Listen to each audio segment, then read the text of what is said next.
തിങ്കളാഴ്ച പരിഹരിച്ച പ്രശ്നം ക്ലാസ് ടീച്ചർ സ്ഥലത്തില്ല എന്ന് പറഞ്ഞ് ചൊവ്വാഴ്ച വീണ്ടും അത് കൂടുതൽ പ്രശ്നങ്ങളുണ്ടാക്കുകയും കുട്ടിയെ HM റൂമിൽ കൊണ്ടുപോയി മർദ്ദിച്ചു എന്നാണ് കൂടെ വന്ന കുട്ടികൾ നമ്മളെ അറിയിച്ചിട്ടുണ്ട്.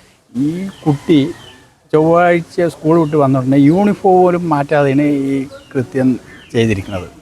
അപ്പോൾ എന്തെങ്കിലും മാനസികമായിട്ട് സ്കൂളിൽ നിന്നുണ്ടായതിൻ്റെ പേരിൽ തന്നെ ആയിരിക്കുന്നത് നമുക്ക് ആദ്യം തന്നെ തോന്നി. പിന്നീട് പിറ്റേ ദിവസം സ്കൂൾ കുട്ടികൾ വന്നപ്പോൾ അവർ അറിയിച്ചതിനെ തുടർന്നാണ് നമുക്ക് കൂടുതൽ കാര്യങ്ങൾ വ്യക്തമായത്.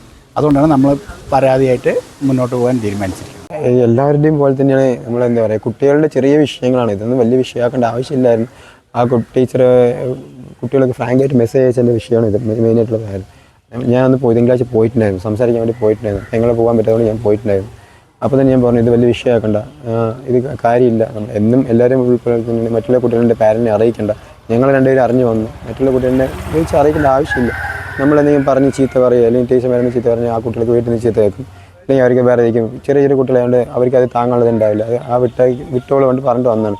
പക്ഷേ പിറ്റേ ദിവസം രാവിലെ വീണ്ടും അവൻ്റെ ക്ലാസ് ടീച്ചർ വന്ന് അവരെല്ലാവരെയും എണീപ്പിച്ച് നിർത്തുകയും ഒരു എന്താ പറയുക ക്രിമിനലുകളോട് സംസാരിക്കുന്ന പെരുമാറിയെന്നാണ് കുട്ടികൾ വന്ന് പറയുന്നത്.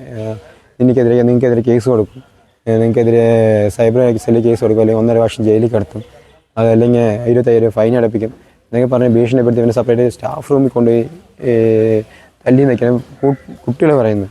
നമ്മൾ ടീച്ചർമാർ കുട്ടികളെ വഴക്ക് പറഞ്ഞ് അവർ നല്ലതിന് വേണ്ടി നമ്മളെ വിട്ടിട്ടുണ്ടായിരുന്നു. പക്ഷേ ഇന്ന് വരെ അന്നേരം തന്നെ ആ ടീച്ചർ പോയി അഡ്മിറ്റായി, ഹോസ്പിറ്റലിൽ അഡ്മിറ്റായി എന്നുള്ള ന്യൂസും കേൾക്കുന്നുണ്ട്. എത്രത്തോളം വാസ്തവമാണെന്ന് നമുക്കറിയില്ല. കാരണം ഒരു നല്ലൊരു ടീച്ചറാണ്, അല്ലെങ്കിൽ നല്ലൊരു അവരുടെ ഭാഗത്ത് ജെന്യുവിനാണ്, അവരുടെ ഭാഗത്ത് തെറ്റില്ല എന്നുണ്ടെങ്കിൽ ഒരിക്കലും ഒരു ടീച്ചർ അങ്ങനെ ചെയ്യില്ലായിരുന്നു. അതാണ് നമുക്ക് ഇത്രയും വിഷമം വരുന്നത്. ടീച്ചർമാർ കുട്ടികളുടെ ഭാവിക്ക് വേണ്ടി തന്നെ ചെയ്യുള്ളൂ. നമ്മളും സ്കൂളിൽ പഠിച്ച് വന്നതാണ്, ഒരിക്കലും ടീച്ചർമാർ കുറ്റം പറഞ്ഞ. പക്ഷേ ആ ടീച്ചർ ഇങ്ങനെ ചെയ്യേണ്ടായിരുന്നു. ഒരു ക്രിമിനലിനോട് പറയുന്നതെന്നോ അല്ലെങ്കിൽ ഒരു 50 വയസ്സായ ഒരു ക്രിമിനലിനോട് സംസാരിക്കുകയാണെങ്കിൽ ഈ 14 വയസ്സായ കുട്ടികളോട് സംസാരിച്ചിരിക്കും. അങ്ങനെ സംസാരിക്കുന്ന ഒരിക്കലും ടീച്ചർമാർ അങ്ങനെ ചെയ്യാൻ പാടില്ല.